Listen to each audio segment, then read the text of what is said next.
All right, so picture this. People, regular people, launching spacecraft they built, get this, in their garages, using everyday stuff. It's like, forget IKEA furniture, we're talking DIY space travel. Yeah, you're right. It sounds like something straight out of a movie, doesn't it?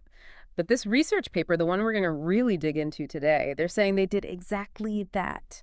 And not just building it, they actually launched it into orbit. And you're never going to believe this. They did the whole thing, get this, for under $175,000. That's like What? less than some luxury cars cost these days. I know space tech's getting more accessible, but come on, this is a whole other level. You hit the nail on the head. This project, totally unique. Proof that you can do so much with just ingenuity and honestly knowing how to use what you've got.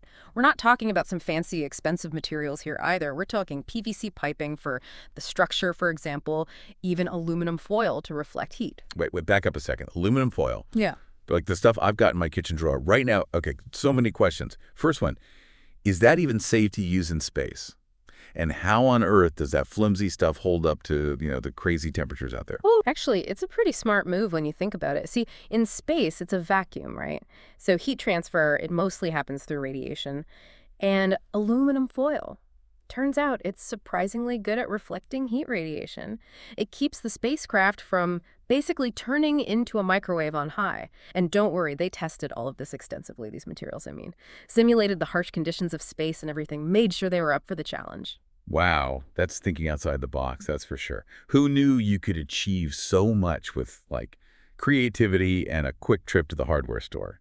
Okay, but what about the actual, technical stuff? We're talking about a spacecraft, not a model airplane here. Well, that's where it gets even more impressive.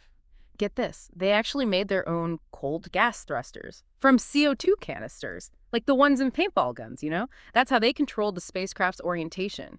And for propulsion, think model rocket technology, but obviously adapted for the whole space thing. This is incredible. It's like MacGyver meets NASA or something. Okay, but the big question, did it actually work? Did this homemade spacecraft actually make it to orbit? Well, that's what we're going to find out. The paper claims they were successful. Deployment, operation, the whole shebang, low Earth orbit. But we're going to, dig into the evidence ourselves, see what the data tells us. You've definitely got my attention. Let's see this launch data. Let's find out if they actually pulled this off. Okay, so they built this, like, spacecraft, right? With parts they bought online, probably, and, like, a whole lot of ingenuity.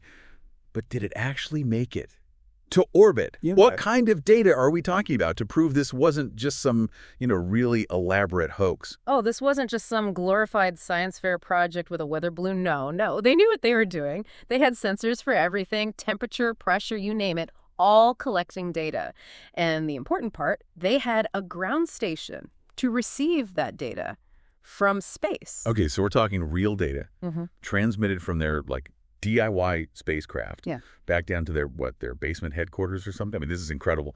But, like, what did the data actually say? Did they actually achieve orbit with this thing? Get this. The data is actually the most convincing part of this whole thing.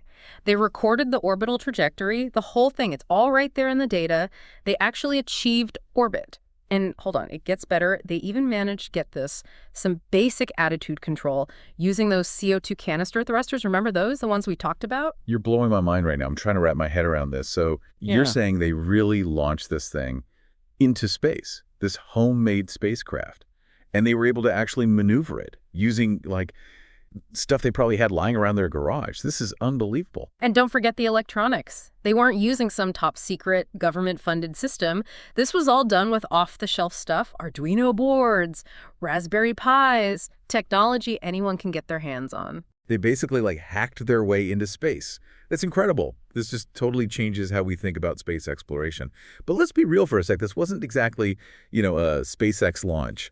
What were the, like, limitations of their spacecraft? Right, of course. We have to be realistic. So think about it. The payload capacity, tiny. A fraction of what even the smallest commercial spacecraft can handle. Sending up a satellite to do some, like, real scientific research, we're not there yet. Not even close. So no DIY space cruises anytime soon. Not unless you're really, really good at packing light. But seriously, this project wasn't about, copying the big space programs. It was about pushing the limits. What's possible with limited resources? A lot of ingenuity. That's what they proved. It's a proof of concept, and a powerful one. They did it. And with that, it really makes you wonder, what's next for, like, DIY space exploration. Exactly. What if, and just imagine this for a second, what if anyone with the passion, a little bit of know-how, and yeah, maybe some aluminum foil, could contribute to space exploration? That's what's really exciting here. You've totally changed my perspective on this whole thing. This isn't just some feel-good story anymore. This has real implications for the future of space exploration, for everyone. So where do we go from here? What are the next steps? So we've talked about this whole DIY space thing, right? Super exciting. But like, where do we even go from here? What's next? What are the next steps in all this? You know, it's like they've opened up this whole Pandora's box, this project. It's not just about doing what they did. It's about like using this as a starting point. Imagine like universities or research groups even launching their own experiments. Low cost. Space is right there. It's like suddenly anyone can get into the space biz. But okay, let's not get too carried away. This was incredible what they did, but there's still a lot of, challenges, right, to figure out. Oh, absolutely. Space is, well, space is space. It's complicated. One thing is like they're spacecraft. Tiny. We'd need to figure out how to make them bigger. More room for stuff. Better propulsion, too, so you could actually, go places. Do more than just orbit. And, we got to talk about safety. I mean, we can't have, like, homemade rockets falling out of the sky. That's not good. Really good point. This is serious stuff. We're talking about space. As this whole DIY space thing grows, we got to grow with it. Regulations, safety protocols, the whole 9 yards. And this is where that open source thing comes in. Share the knowledge, the best practices, how to do it safely. That's super important if we want this to work. I don't know about you, but on the one hand, it's like, wow, the future. So cool. Yeah. But then it's also kind of, whoa, slow down. Got to be careful here. This little spacecraft, right? It's amazing what they did, but it also shows us how much responsibility comes with all of this. Exactly. We're not talking about like just playing around here. This is about pushing the boundaries, what we know, how far we can go, and we have to do it the right way. Thinking about new tech, sure, but also working together globally, being responsible. You've given us, honestly, so much to think about today. This wasn't just like looking at some research paper. This was, I don't know, it's like we got to peek into the future. A future where space isn't just for, governments and giant companies. A future where anyone, if they're passionate enough, can be part of it. All you need is some creativity, some smarts, and maybe, I don't know, a roll of duct tape. Couldn't have said it better myself. And who knows? Maybe the next big discovery is being put together right now in someone's basement, just waiting for that aha moment. And that's a wrap. If you're feeling inspired to maybe try some DIY space exploration yourself, remember, be safe, dream big, and don't forget to check out the full research paper. We've got the link for you in the show notes. Until next time, keep exploring.